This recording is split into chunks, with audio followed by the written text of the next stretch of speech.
Assalamualaikum. Hari ini aku lihat pohon belimbing wuluku banyak yang berjatuhannya. Sayang sekali ya. Jadi lagi mikir, ini sebenarnya belimbing wulu ini bisa dipakai nggak untuk sesuatu yang lebih bermanfaat? Karena selama ini hanya dipakai untuk nyambel. Nah, dibuat manisan, ya namanya manisan belimbing wulu asam ya. Jadi kurang banyak yang peminatnya. Jadi lama-lama males juga buatnya. Gimana kalau sekarang kita buat kombucha belimbing wulu? Ya, ada jatuhan gitu ya, sayang ya. Jadi tadi udah sempat panen ya, dapat satu ember banyak tadi ya. Udah 2 kali di blender ini mau dijadikan kombucha belimbing wulu. Mudah-mudahan efeknya bisa bagus ya. Sebagai bahan percobaannya adalah badan saya sendiri. Nanti akan saya jadikan salah satu program diet saya. Jadi ini di blender dulu ya, lalu dikasih air, tapi airnya harus matang ya. Ini di blender dulu. Nggak bisa. Nah, di blender ini udah halus ya. Lalu nanti disaring. Disaring gini ya.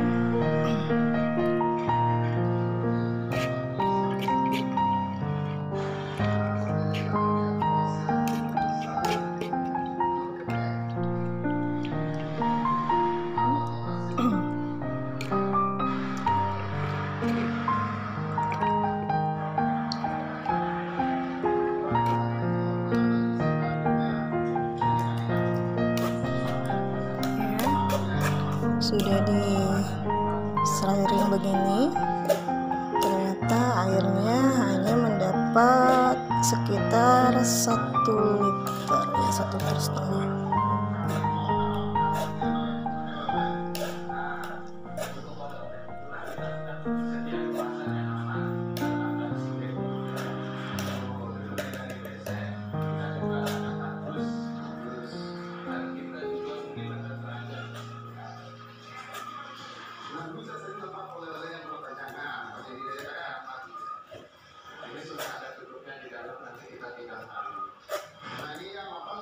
Setelah disaring ya tadi ya, lalu kita tambahkan gula putih.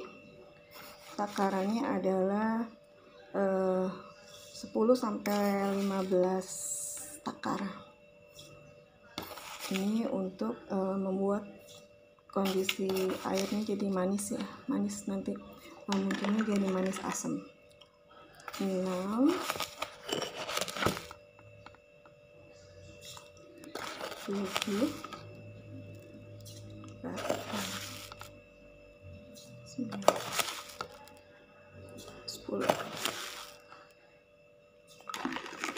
Kalau diketahui ya, setelah menjadi seperti ini aja sebenarnya sudah cukup segar ya untuk dijadikan minuman yang menyegarkan ya.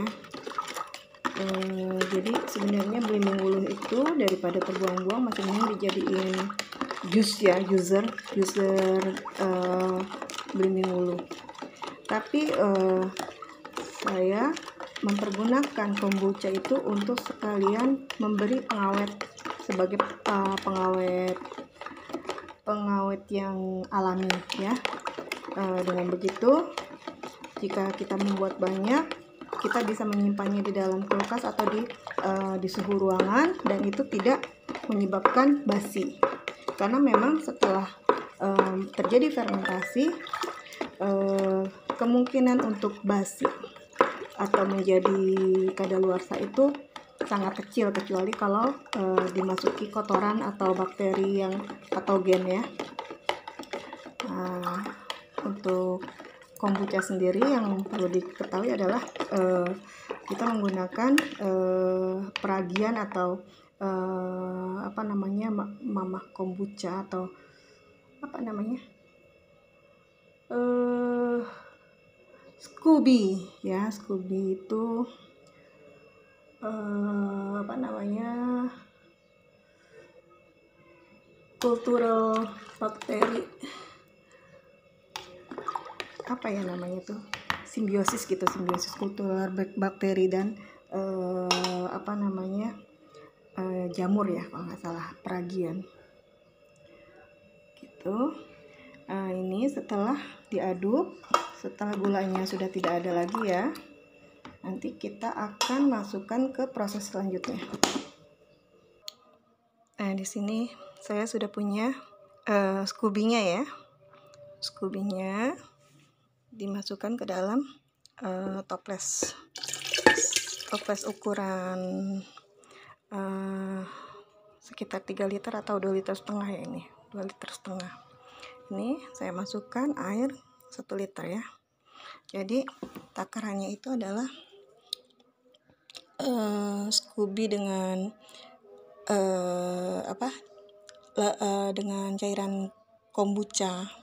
Kombucha ini dari teh ini ya, udah saya buat, dan ini sebagian udah sebagai fermentasi untuk ke belimbing wuluh ini ya. Jadi saya coba dengan menggunakan kombucha teh dulu. Kombucha teh kurang lebih sekitar berapa cc ini ya, sekitar 100 ml lah ada ya, sekitar 100 ml, ditambah mama kombuchanya atau Scooby-nya. Lalu kita masukkan ke dalam.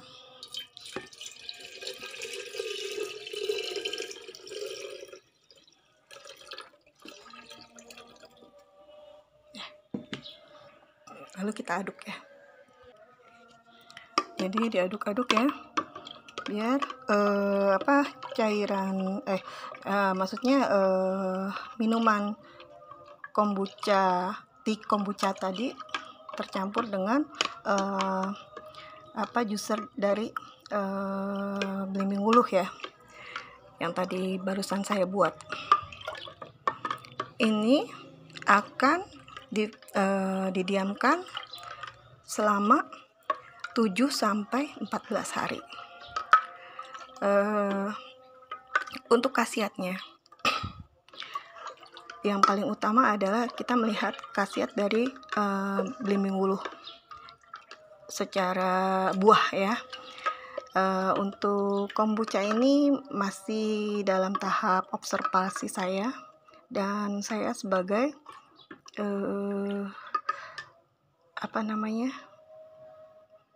media untuk percobaannya atau tempat untuk mengetahui keberhasilannya ada pada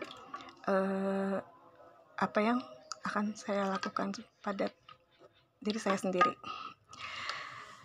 Intinya ini sudah ada, saya hanya meneruskan, dan kebetulan di rumah saya punya pohon belimbing wuluh juga, dan memang saya kadang-kadang ngerasa miris, buahnya begitu lebat, tanpa dipupuk, tanpa disiram pun dia memberikan benar-benar buah yang bermanfaat ya sebenarnya, hanya kita kurang paham untuk mengolahnya.